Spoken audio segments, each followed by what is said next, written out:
Hello my dear students, welcome to my YouTube channel love in equation. Love in ইকুয়েশনে আমরা এখন continue class করছি পঞ্চায়েতের কর্মী নিয়োগ এএনএম ও জিএনএমের জন্য। সেখানে আমি অলরেডি 4টে ইউনিট আপলোড করেছি, আজকের 5th ইউনিটটা করাচ্ছি। এখানে প্রত্যেকটা ইউনিটে 10টা করে ম্যাথ আছে। 10টা করে ম্যাথ, বিভিন্ন চ্যাপ্টারের ইম্পর্টেন্ট কিছু ম্যাথ নিয়ে আমি একটা ইউনিট তৈরি করছি। সেখানে তোমাদের যে 10টা ম্যাথ আছে, প্রথমেই আমি তাদের যে মূল মেথডটা সেটা অ্যাপ্লাই করে ম্যাথটা কী করে করা যায় সেটা করাচ্ছি, এবং তারপরে করাচ্ছি শর্টকাট মেথড, যেটা তোমরা পরীক্ষাতে অ্যাপ্লাই করবে। তো আমি আশা করি আমি যেভাবে ম্যাথগুলো করাচ্ছি তোমরা যদি ফলো করো, যদি কমপ্লিটলি দেখো, তাহলে আশা করি যাদের ম্যাথের প্রতি দুর্বলতা আছে অথবা ভীতি আছে, তাহলে না তাদের সেগুলো অবভিয়াসলি ক্লিয়ার হয়ে যাবে এবং ম্যাথের প্রতি একটা ইন্টারেস্ট জন্মাবে, এবং তোমরা দেখবে বিভিন্ন ভালো ভালো কম্পিটিটিভ পরীক্ষাকে অ্যাচিভ করতে পারবে। তো যদি ভিডিওটা ভালো লেগে থাকে তাহলে অবভিয়াসলি সাবস্ক্রাইব করো এবং তোমাদের বন্ধুদেরকে শেয়ার করতে ভুলো না। ঠিক আছে, চলা যাক। আজকের আমরা 5th ইউনিটটা শুরু করি। দেখো বোর্ডে একটা ম্যাথ অলরেডি লেখা আছে, বলছে দুটি সংখ্যার গসাগু 12, গসাগু 12 বলা আছে এবং তাদের অনুপাত 3:5 বলে সংখ্যা দুটির গুণফল কত। আগে দেখো তোমাদের গসাগুটা দেওয়া আছে আর অনুপাত দেওয়া থাকলে তুমি সংখ্যা দুটো কি পাবে, দেখো 3:5 আছে আর গসাগু কত বলা আছে 12, 12 দিয়ে গুণ করে দাও, 3 বারং 36 আর 5 বারং 60, এটাই দুটো সংখ্যা। এবারে যদি বলে এদের গুণফলটা, তাহলে সিম্পল এদের গুণ করে দাও, 36-এর সঙ্গে 60 গুণ করে দিলেই হয়। শুধু 6-36-এর 6 3 হাতে, 3-6 18, 19-20 21 আর এই শূন্যটা বসিয়ে দাও, তাহলে এক লাইনে গুণ শেষ। তাহলে অ্যান্সার দেখো এইটা। বুঝতে পেরেছো ম্যাথটা কী করতে হবে? যদি সংখ্যা চায় যে সংখ্যা দুটো কী কী, তাহলে এই দুটো হয়ে গেল, আর যদি বলে তাদের গুণফল, সংখ্যা দুটো বের করবে এবং তারপরে গুণ করে দেবে। সিম্পল নিয়ম। বুঝতে পেরেছো সবাই? দেখো নেক্সট ম্যাথটা দেখো। নেক্সট ম্যাথটা দেখো, বলছে যদি 45337*2 সংখ্যাটি 11 দ্বারা বিভাজ্য হয়, তবে স্টার চিহ্নিত স্থানে অঙ্কটা কত হবে? সেটা 2 4 6 8। 11 দ্বারা কোনো সংখ্যা বিভাজ্য, সেটা কি করতে হবে দেখো। তুমি আগে, আমি সংখ্যাটা লিখে নিচ্ছি 45337। আমি ভাবলাম এই স্টারের জায়গায় এক্স আছে, তাহলে 2 বসালাম। আমি এটাকে ধরে নিয়েছি এক্স আছে। ঠিক আছে, তাহলে বিজোড় স্থানীয়গুলো যোগ করো। বিজোড় স্থানীয় মানে 1 3 5, তাহলে এটা, তাহলে বিজোড়ে দেখো কে কে আছে 2 7 3 4, এটা যোগ করে দাও। যোগ করলে কি 7 3 10 14 16, বিয়োগ বিজোড় স্থানীয়গুলো যোগ। বিজোড় স্থানীয়কে এক্স আছে যোগ 3 5 8, বোঝা গেছে। বিয়োগ করলে কত হচ্ছে দেখো 8 - x, এইটা বোঝা গেছে। তাহলে এই বিয়োগফলটা যদি 11-র গুণিতক অথবা 0 হয়, তাহলে সে 11 দ্বারা বিভাজ্য। তাহলে এটা যদি 0 হতে হয়, তাহলে আমি সিম্পলি সমাধান 8 - x = 0 পুট করে দেব, আর x = 8। তাহলে এখানে কত বসবে? 8 হলেই সংখ্যাটা 11 দ্বারা বিভাজ্য। তাহলে আমি কি বললাম, ভীষণ শর্টকাট এবং ভীষণ মনে রাখার একটা ভালো উপায়। বিজোড় স্থানীয়গুলো যোগ করো, 2 7 যোগ করবো 9 9 3 12 12 4 16 16, তারপরে জোড় স্থানীয়গুলো এক্স যোগ 3 যোগ 5 5 3 8 যোগ এক্স। তাহলে এটা ডিফারেন্স করতে হবে, ডিফারেন্স করলে 8 - x, এবং সেটা 0 অথবা যদি 11-র গুণিতক হয় তাহলে সংখ্যাটি অবভিয়াসলি 11 দ্বারা বিভাজ্য। তো তাহলে এটা আমি দেখব যদি 0 করতে পারি, 0 করেছি, এক্সের মান 8 বেরিয়েছে, তাহলে এই স্থানে 8 হলে সংখ্যাটি 11 দ্বারা বিভাজ্য। বোঝা গেছে? নেক্সট ম্যাথটা দেখো। দেখো নেক্সট ম্যাথটা দেখো, বার্ষিক 4% চক্রবৃদ্ধি সুদের হারে 625 টাকার 2 বছরের সুদ আসল কত? অর্থাৎ চক্রবৃদ্ধি সুদ আসল কত? চক্রবৃদ্ধি সুদ আসল সিম্পল একটাই সূত্র, পি মানে 625 ইন্টু 1 প্লাস আর বাই আর মানে 4/100 কত বছরে? 2 বছরে। কারো যদি সূত্রটা না জানা থাকে বা অঙ্কটা আরও ডিটেলস জানতে ইচ্ছা করে, তাহলে এই ভিডিও চ্যানেলে লিঙ্কে দেওয়া আছে। আমি একটা অলরেডি চক্রবৃদ্ধি সুদ কষা এবং সরল সুদ কষার দুটো ভিডিও আপলোড করা আছে, আমি লিঙ্কে দিয়ে দেবো, তোমরা ক্লিক করে দেখে নিতে পারো। দেখো এটা তো সূত্র P into 1 plus R by 100 whole to the power n, যেখানে এটা আসল, এটা সুদের হার, এটা বছর। ঠিক আছে, সেই সূত্র অ্যাপ্লাই করলাম। 625 ভালো করে দাও, 4 25 তাহলে এটা ইন্টু 26 ইন্টু 26 বাই 25 ইন্টু 25। ঠিক আছে, এত টাকা 25 25 625, তাহলে 26 গুণিতক 26, 26 গুণিতক 26 মানে 676। ঠিক আছে, তোমাদের যদি কারো মনে হয় যে 2 অঙ্কের এরকম স্কোয়ার বা 2 অঙ্কের গুণটা পারছি না, তাহলে আমার সে ভিডিও দেওয়া আছে, তোমরা দেখে নিতে পারো। তবুও আমি এখানে করে দেখাচ্ছি 26 গুণিতক 26 কী করে শর্টে করবে। দেখো 6 ছক 36, 36-এ 6, হাতে আছে কত? 3, রেখে দাও হাতে। এবার কোনাকুনি গুণ করো, 6 দুগুণে 12, এটাও 6 দুগুণে 12, কোনাকুনি গুণ দূর করেছি, 12 24, 24 আর 3-এর সঙ্গে যোগ করে 27, 27-এ 7, হাতে আছে 2, তারপরে 8 গুণ 2 দুগুণে 4, 4 5 6, দেখো 676, এই অ্যান্সারটা কারেক্ট। ঠিক আছে, বুঝতে পেরেছ? এই রকম ধরনের ম্যাথের শুধু এই সূত্রটা মুখস্থ করে রাখলেই হবে। ঠিক আছে, নেক্সট ম্যাথটা দেখো। নেক্সট ম্যাথটা দেখো, একটি চৌবাচ্চার দুটি নল দিয়ে যথাক্রমে 30 মিনিটে ও 20 মিনিটে চৌবাচ্চাটি খালি হয়। মানে আলাদা আলাদাভাবে, একটা 30 মিনিটে চৌবাচ্চাটা খালি করতে পারে, একটা 20 মিনিটে।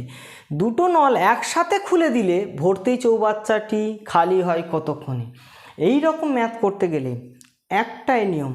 ধরো তোমাকে কোথাও বলেছি এ একটা কাজ 30 দিনে করে এবং বি সেই কাজটা 20 দিনে করে, তাহলে একসঙ্গে দুজন একসঙ্গে কাজটা শেষ করবে কত দিনে? একদম এর আগের ভিডিওতেও আমি এই ধরনের অঙ্ক করেছি, একটা একদম ইউনিক একটাই মেথড।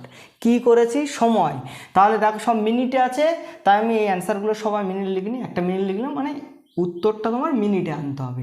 একটাই মেথড, 1 বাই যতক্ষণ করে প্রথমটা 30 মিনিট, 1/30 প্লাস 1/20, এই এত মিনিট সময় লাগবে, 1 মিনিটে হয়ে যাবে। তুমি দেখো ক্যালকুলেশন, এটা কি লসাগু হলো 60, ওপর নিচে 60 দিয়ে গুণ করে দাও 60, আর এটা 60 দিয়ে গুণ করলে 2, আর এটা 3, তাহলে 5 বারং 60, মানে 12 মিনিট লাগবে।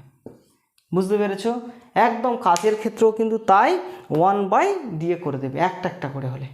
ঠিক আছে, বুঝতে পেরেছ? অঙ্কটা ভীষণ সহজ, এবং আমি কি করলাম, এদের লসাগু করে ওপর নিচে 60 দিয়ে গুণ করে দিয়েছি, তাহলে দেখো কত ইজিলি হয়ে গেল। বুঝতে পারলে? নেক্সট ম্যাথটা দেখো। দেখো লাভ ক্ষতির এই ধরনের অঙ্ক ম্যাক্সিমাম পরীক্ষায় দেখা গেছে। বলছে একটা ফল বিক্রেতা 12 টাকা দিয়ে 15টি আপেল কিনেছে। কত? 12 টাকা দিয়ে 15টা আপেল কিনেছে। সে কি করেছে? 15 টাকায় 12টি আপেল বিক্রি করেছে। তাহলে তার লাভ বা ক্ষতি হলো, তার পার্সেন্টেজটা বের করতে হবে। লাভ বা ক্ষতি কিন্তু সেটাও বলে দেয়নি। বের করার নিয়ম দেখো, আমি টাকার পরিমাণটা এক করবো, এখানে 12 টাকা, এখানে 15 টাকা। তাহলে দুটোকে টাকার জায়গায় এক করতে গেলে ওদের লসাগু করতে হবে। 12 আর 15 লসাগু 60, 60 করতে গেলে এদের কত দিয়ে, একে কত দিয়ে গুণ করতে হবে? 5, তাহলে এটাকে 5 দিয়ে গুণ করলে 5 বারং 60। ঠিক আছে, সিমিলারলি এটাকেও যদি 5 দিয়ে গুণ করো, 5 15 75। ওকে, দেখো এইবার দেখো এটাকেও 60 করতে গেলে এটাকে 4 দিয়ে গুণ করব, 4 15 60, এটাকেও 4 দিয়ে গুণ করব, 4 বারং 48। তাহলে এবারে ভালো করে তুমি টাকাটা সেম করেছো, 60 টাকা 60 টাকায় সে 75টা আম কিনেছে, 48টা আম বিক্রি করেছে। যখন বিক্রি কম হবে, টাকার পরিমাণ যদি এক থাকে, বিক্রি কম হলে তোমার লাভ হয়েছে। ঠিক আছে, তাহলে লাভটা কি করে বের করবে? লাভটা বের করছো দেখো, তাহলে বিক্রিটা কম করেছো, তাহলে 75টা কিনেছিলে, বিক্রি করেছিলে 48টা, তাহলে এটা বিয়োগ করব। আর এর ক্ষেত্রে সবসময় বিক্রি যেটা পরিমাণ সেটা নিচে থাকে, ইন্টু 100 দিয়ে পার্সেন্টেজ। ঠিক আছে, দেখো 48 থেকে 7 1 5 27 48 ইন্টু 100%। এই মেথডটা তোমরা মাথায় রাখবে, ঠিক আছে। এবার কাটাকাটি করো। আচ্ছা 3 লং 27, 3 একে 3, 3 6 18, ঠিক আছে। এবার 2 দিয়ে কাটো, এটা 4 দিয়ে কাটলে 4 4 16, 4 25 সহ, তাহলে 25 আর 9 দিয়ে গুণ করলে 225/4%। এটা ভাগ করলে তোমার হবে 4 5 20। আচ্ছা দেখো সিম্পল ভাগটা এইভাবে করে নাও, সব থেকে বেটার হবে ভাগ করে নাও। 4 5 20, 2 নামলো 5, আবার 4 6 24, 1 নামলো 0.0, 4 2 8, আবার 2 নামবে 0, 4 5 20। তাহলে কত লাভ হয়েছে? 56.25, মানে এর দাগের অ্যান্সারটা ট্রু, ঠিক আছে। তোমরা এই মেথডটা যদি অ্যাপ্লাই করতে থাকো, লাভ ক্ষতির অনেক জটিল জটিল ম্যাথগুলো কিন্তু খুব ইজিলি সলভ হয়ে যাবে। দেখো ইন্টারেস্ট লাগলো না? কত একটা শর্ট নিয়ম শেখা গেল, ঠিক আছে। এরপরে নেক্সট ম্যাথটা দেখো। দেখো ম্যাথটাতে কি বলেছে, পরপর 7টি সংখ্যার গড় 20, 7টা সংখ্যার গড় 20। আবার বলেছে পরপর, মানে 1-এর পর 2, 2-এর পর 3 পরপর হলে তাদের মধ্যে বৃহত্তম সংখ্যাটি কত, বড় সংখ্যাটা কত। আচ্ছা আমি একটা আগে বড় মেথড বলি। যদি মনে করি প্রথম সংখ্যাটি x, তাহলে পরেরটা কত, x প্লাস 1, তারপরে x plus 2, x plus 3, x plus 4, x plus 5 আর x প্লাস 6, ঠিক আছে। ভালো করে দাও, এগুলো যোগ করতে হবে।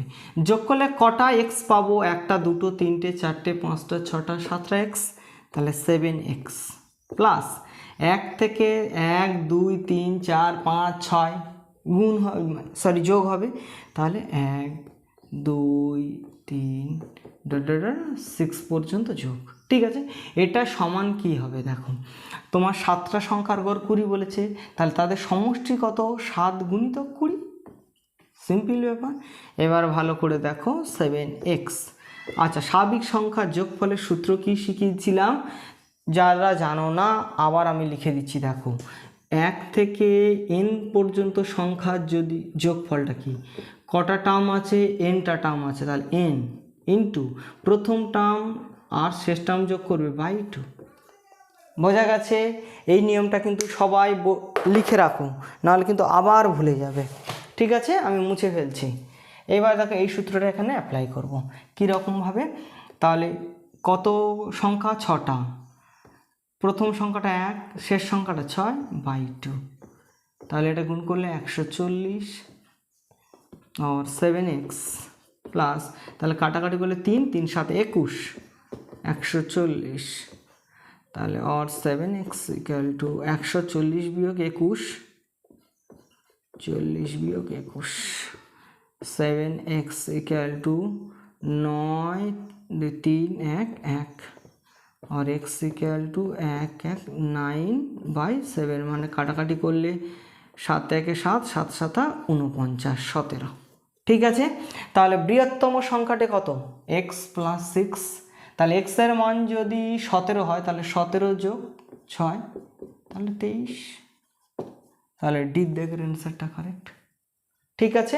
এটা আমি মূল মেথড মানে একদম এর কনসেপ্টটা কি সেখানে গেলাম। এবারে যদি তোমার পরীক্ষাতে পড়ে তখন তুমি কি করবে? এই অঙ্কটা খুব ইজিলি মেথডে করব। কটা সংখ্যা বলেছে? 7টা সংখ্যা, 7টা সংখ্যা পর পর বলেছে, তাহলে 7x প্লাস, এবার 1 থেকে 6 যোগফল লিখে নেব, নিয়ে 7 গুণিতক 20। দেখো সেই এক জায়গায় একবারে চলে এলো, ঠিক আছে। এবার এটার তো সূত্র তুমি অ্যাপ্লাই করবে গেলে টোটাল হয়তো 30 সেকেন্ডও লাগবে না, ঠিক আছে, বুঝতে পেরেছো। নেক্সট ম্যাথটা দেখো। দেখো এই ম্যাথটা ভীষণ ইন্টারেস্টিং আছে। দেখো বলছি এ কাজের হাফ অংশ করে, মানে 1/2 অংশ করে 5 দিনে, আর বি ওই কাজের 1/3 অংশ করে 4 দিনে। তাহলে এ বি একত্রে কাজটি সম্পন্ন করতে পারবে কত দিনে? ঠিক আছে, যদি বলতো ধরো কাজটি কমপ্লিট করে 5 দিনে আর বি কাজ করে ধরো একটা 7 দিনে বললো, তখন আমি কি নিয়ম শিখেছিলাম, 1/1 যেটা সে কাজের দিন, ধরো এর কাজের দিন ছিল 5 দিনে কমপ্লিট করে আর ধরো এ 4 দিনে কমপ্লিট করে 1/4, এইভাবে কমপ্লিট করেছিলাম।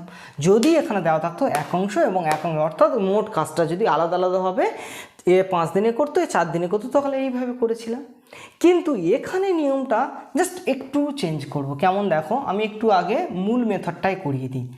বলছে দেখো, হাফ অংশ করতে এর ক্ষেত্রে হাফ অংশ করতে কত দিন নেয়, 5 দিন নেয়। তাহলে এক অংশ করতে কত দিন নেবে, 5 ভাজিতক 1/2 অর্থাৎ 10 দিন।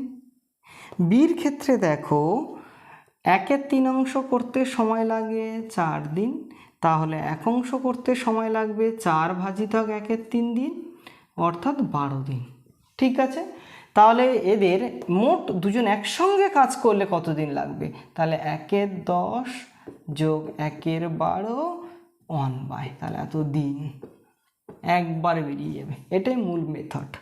এখান থেকে লসাগু করলে 60 হবে, 60 দিয়ে ওপর নিচে গুণ করে দাও, তাহলে ওপরে 60 আর এটা 6 আর 5 11, তাহলে 60/11 তোমার করলে 5 11 55, 5 11, তাহলে এই অ্যান্সারটা হয়ে গেল। ঠিক আছে, তোমাদের অ্যান্সার এখানে কয়েকটা, ডিএটা ইজ কারেক্ট। ঠিক আছে, এবারে আমি শর্টকাট মেথডে যাব। কীরকম হবে দেখো, ভীষণ সিম্পল নিয়মে চলে যাব।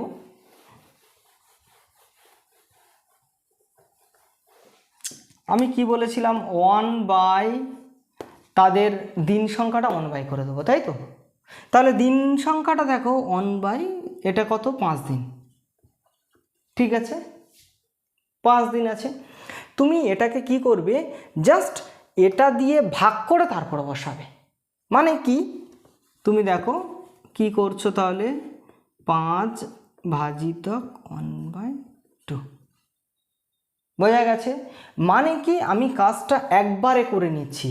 যে তোমার যেটা আমি করে দেখালাম যে হাফ অংশ করতে কতদিন সময় নেয়, 5 দিন, তাহলে এক অংশ করতে কত, 5/1/2, এইটা করবো, তাই তো। তাহলে এটা আমি কি করে নেব, একদম একটা লাইনে করে ফেলবো, যে 1/, এটা 1/, যেটা লিখতাম সেটা 5/1/2 প্লাস 1/, এখানে কত আছে দেখো 4/, এই লাইনটা বড় হবে যে 1/3। ঠিক আছে, এক লাইনে দেখো যত অংশ থাকবে সেটাকে তলায় ভাগে দিয়ে দেবো। মানে আমার মেথডটা মনে রাখতে হবে যে আমি যদি 1/1/5 প্লাস 1/4, এটা যদি এক অংশ করে হতো তাহলে এটা করতাম। তাহলে এর তলায় কি করব, যত অংশ আছে সেটা শুধু ভাগ দিয়ে দেবো, এর তলায় যত অংশ সেটা ভাগ দিয়ে দেবো। ঠিক আছে, দেখো তাহলে এই অংশটা উল্টে গেলে কি হবে, 1/5 1/10 যোগ 1/12। দেখো সেই মেথডে আমরা চলে গেলাম, মূল মেথডের দিকে চলে গেলাম। শর্টকাট টেকনিকটা বোঝা গেল, মানে শুধু 1/, তার অংশটা দিয়ে ভাগ করে দেবো। ঠিক আছে, আশা করি এই রকম শর্টকাট তোমাদের বেশ ভালো লাগবে এবং ম্যাথের প্রতি খানিকটা ইন্টারেস্ট বাড়াবে। ঠিক আছে, তাহলে এখানে ডির অ্যান্সারটাও কারেক্ট। ঠিক আছে, নেক্সট ম্যাথটা দেখো।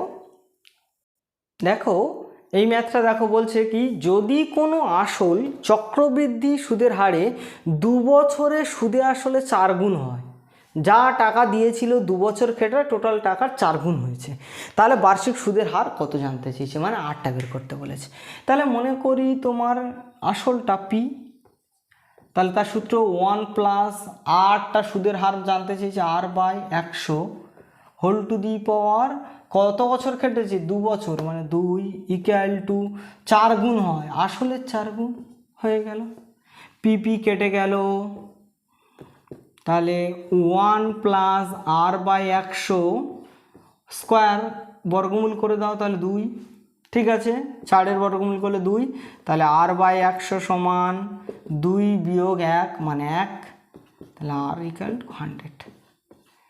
তাহলে সুদের হার কত, 100%। বির অ্যান্সারটা কারেক্ট।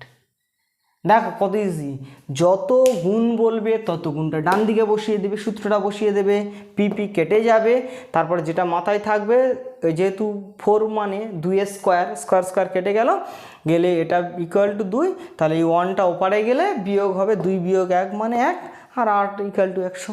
বুঝতে পেরেছ? দেখো খুব ইজি অঙ্ক। এই ধরনের ম্যাথ যদি তোমাদের খুব প্রবলেম হয় তাহলে কিন্তু লিঙ্কে তোমরা ক্লিক করে দেখে নিতে পারো। আমার চক্রবৃদ্ধি সুদ আসল এবং সরল সুদ কষার দুটো ভিডিও আপলোড করা আছে, তোমরা সেগুলো দেখলে আরও কনসেপ্ট ক্লিয়ার হয়ে যাবে। ঠিক আছে, নেক্সট ম্যাথটা দেখো। দেখো নেক্সট ম্যাথটা বলছে একটি নৌকা স্রোতের অনুকূলে 4 ঘন্টায় 24 কিমি যায়। তাহলে অনুকূলে ক্ষেত্রে দেখো, অনুকূলে মানে সেখানে তোমার স্রোতের বেগ আর নৌকার বেগ যোগ হয়ে যায়। ঠিক আছে, আর ওই একই দূরত্ব যায় 6 ঘন্টায় স্রোতের প্রতিকূলে। তাহলে ওই একই দূরত্ব মানে ওখানেও সেই 24 কিমি যাচ্ছে 6 ঘন্টায়, যেটা 4 কিমি যেতে অনুকূলে যাচ্ছে, আর প্রতিকূলে 6 ঘন্টা। আর টাইম বেশি লাগছে, কারণ প্রতিকূলে আসতে গেলে তোমার স্রোতের বেগ বিয়োগ হবে। তাহলে স্থির জলে নৌকার বেগ কত? আমি একটা খুব সিম্পল জিনিস তোমার আগে পুরো ডিটেল বোঝাচ্ছি অনুকূল আর প্রতিকূলের ক্ষেত্রে, তারপরে শর্টকাট মেথড। অনুকূলে আমি যদি স্রোতের বেগ, আমি দুটো ধরে নিচ্ছি, একটা স্রোতের বেগ, আগে নৌকার বেগটা ধরি। নৌকার বেগ x কিমি পার ঘন্টা, আর স্রোতের বেগ y কিমি পার ঘন্টা। তাহলে অনুকূলে যখন যাবে তাহলে তার বেগ হবে কি x প্লাস y বেগ। এবারে অনুকূলের ক্ষেত্রে বেগটা তুমি দেখো দূরত্ব বাই সময়। তাহলে যেহেতু সব দূরত্ব সব এককগুলো কিমি পার ঘন্টায় আছে, আমি তাহলে সব কিমি পার ঘন্টায়, তাহলে ওটা 24 কিমি যায় 4 ঘন্টায়, তাহলে 4 × 24, এটা 1 নম্বর সমীকরণ। x plus y equal to 6। দ্বিতীয় ক্ষেত্রে যখন প্রতিকূলে যাচ্ছ তখন নৌকার বেগের থেকে তার স্রোতের বেগটা বিয়োগ হবে, গিয়ে সে ওই একই দূরত্ব 6 ঘন্টা যায়, মানে 24 কিমি যায় 6 ঘন্টায়, তাহলে এর সময় লাগছে 4 কিমি পার ঘন্টা, তাহলে এটা 2 নম্বর সমীকরণ। এবার দুটো যোগ করে দাও, সিম্পল, 1 আর 2 যোগ করে দাও, দিলে y কেটে যাবে, গেলে 2x ইকুয়াল টু, এটা যোগ করলে 10, আর x ইকুয়াল টু 10 ভাজিতক 2 মানে 1/5। তাহলে নৌকার বেগ 5 কিমি পার ঘন্টা। বোঝাতে পেরেছি? খুব খুব ক্লিয়ারলি বুঝতে পেরেছো? ভালো লাগছে ম্যাথটা করে? এইবার দেখো শর্টকাট মেথডে কী করবে তোমরা। যদি নৌকার বেগ চাই, নৌকার বেগ চাইলে দুটো বেগ বের করবে। বেগ কী করে বের করে এই দুটো মেথড আমি বলে দিচ্ছি। অনুকূলে মানে যেটা দূরত্ব বাই সময়, এটাও দূরত্ব, তাহলে এটা অনুকূলে এটা প্রতিকূলে। তাহলে দুটো যখন নৌকার বেগ চাইবে তখন দুটো যোগ করে বাই 2, 6 যোগ 4 বাই 2, তাহলে 5 কিমি পার ঘন্টা। আর যদি বলতো স্রোতের বেগ, তাহলে দুটো বিয়োগ করব, স্রোতের বেগ বললে বিয়োগ করব 6 বিয়োগ 4 ভাজিতক 2, তাহলে 1 কিমি পার ঘন্টা। ক্লিয়ার? এটা মূল মেথড, এটা শর্টকাট টেকনিক। শর্টকাট টেকনিকে কি বললাম, যদি নৌকার বেগ যায় তাহলে অনুকূল আর প্রতিকূলে দুটো বেগ যোগ করে বাই 2, আর যদি স্রোতের বেগ চায় তাহলে তাদের বিয়োগফল বাই 2। ওকে, অবভিয়াসলি তোমাদের অনুকূলটা আগে দেবে, নাহলে নেগেটিভ চলে আসবে। অনুকূলেই অবভিয়াসলি বেগ বেশি হয়, তো অনুকূলটা আগে দেবে। বোঝাতে পেরেছি? ম্যাথটা করে তোমাদের কনসেপ্ট, মূল কনসেপ্ট এবং শর্টকাট দুটোই করে দিলাম। ঠিক আছে, দেখো নেক্সট ম্যাথটা দেখো। দেখো এই 5th ইউনিটের লাস্ট ম্যাথটা বলছে যদি P এর 60% সমান Q এর 30% হয় তাহলে 6P/Q এর ভ্যালু কত? তোমার তখন মনে হবে যেহেতু অনুপাত দেওয়া আছে তাহলে এদিকেও একটা কিছু অনুপাত থাকলে ভালো হতো, তাই না? কিন্তু এখানে অনুপাত নেই। আসলে অনুপাত মানেও তো একটা ভাগ করে একটা ডিজিট করে দিয়েছে। ঠিক আছে, দেখো আমি P এর 60% মানে 60/100, খুব সিম্পলভাবে করে দিচ্ছি। কিউ এর 30% মানে 30/100। ঠিক আছে, 100 দুটো কেটে গেলে, এই শূন্য কেটে গেলে 3 দিয়ে কাটো, 3 × 2 = 6, 1। তাহলে কি পেলে? 2P = Q। ওকে, তাহলে তুমি এটাকে 6 করতে গেলে, যেহেতু 6P আছে, সে 3 দিয়ে গুণ করে দাও, 3 দিয়ে বোথ সাইড গুণ করলে 6P = 3Q। এবার এটাকে কিউটা দিয়ে ভাগ করে দাও, 6P/Q = 3। ঠিক আছে, এটাই তো আলটিমেট অনুপাত, তাহলে এখন 3 অ্যান্সার। বোঝা গেছে? অনুপাত মানে ভাগ, ভাগটা আমার অ্যান্সার 3 বেরিয়ে গেল। ঠিক আছে, তাহলে তোমার অ্যান্সারটা 3। কেউ যদি ভাবো যে এটা অনুপাত চাইবে, তো যদি কোথাও অনুপাত থাকে তাহলে 6p/q 3:1, এটাও 3:1 যা, আবার 3 একই ভ্যালু, যেহেতু এটা ভাগ করলে 3 হবে, তাহলে তোমার যেমন অ্যান্সার থাকবে তুমি তেমনভাবে অ্যান্সারটা তৈরি করবে। ঠিক আছে, আজকের আমরা কমপ্লিট করলাম 5th ইউনিটটা। ঠিক আছে, যারা পঞ্চায়েতের পরীক্ষা দেবে এবং এএনএম জিএনএমের জন্য পরীক্ষা দেবে তাদের জন্য ভীষণ ইম্পর্টেন্ট টাইপ নিয়ে আমি 10টা করে ম্যাথ নিয়ে একটা করে ইউনিট কমপ্লিট করছি। ঠিক আছে, সেখানে অবভিয়াসলি প্রথমে বড় যে মূল মেথডটা সেটা অ্যাপ্লাই করে তোমাদের দেখাচ্ছি এবং তারপরেই শর্টকাট মেথডটা করাচ্ছি। আশা করি এইভাবে করতে থাকলে তোমরা বেশ কিছুদিন পর থেকে আমার মনে হয় ম্যাথের প্রতি একটা ভীতি অবভিয়াসলি দূর হবে এবং একটা ইন্টারেস্ট তৈরি হবে। তো তোমরা শুধু নিজেরা দেখো না, তোমাদের বন্ধুদেরকেও শেয়ার করো এবং ভালো লাগলে সাবস্ক্রাইব করতে ভুলো না। ঠিক আছে, তোমাদের একটা কমেন্ট এবং লাইক আমাদেরকে ভালো ভিডিও তৈরি করার ইন্সপায়ার যোগায়। ঠিক আছে, তো সবাই ভালো থাকবে, সুস্থ থাকবে, আগে ভালো মানুষ হয়ে ওঠো, তারপরে ভালো কিছু করা যাবে। ঠিক আছে, সবাই ভালো থাকবে, সুস্থ থাকবে। ওকে, বাই।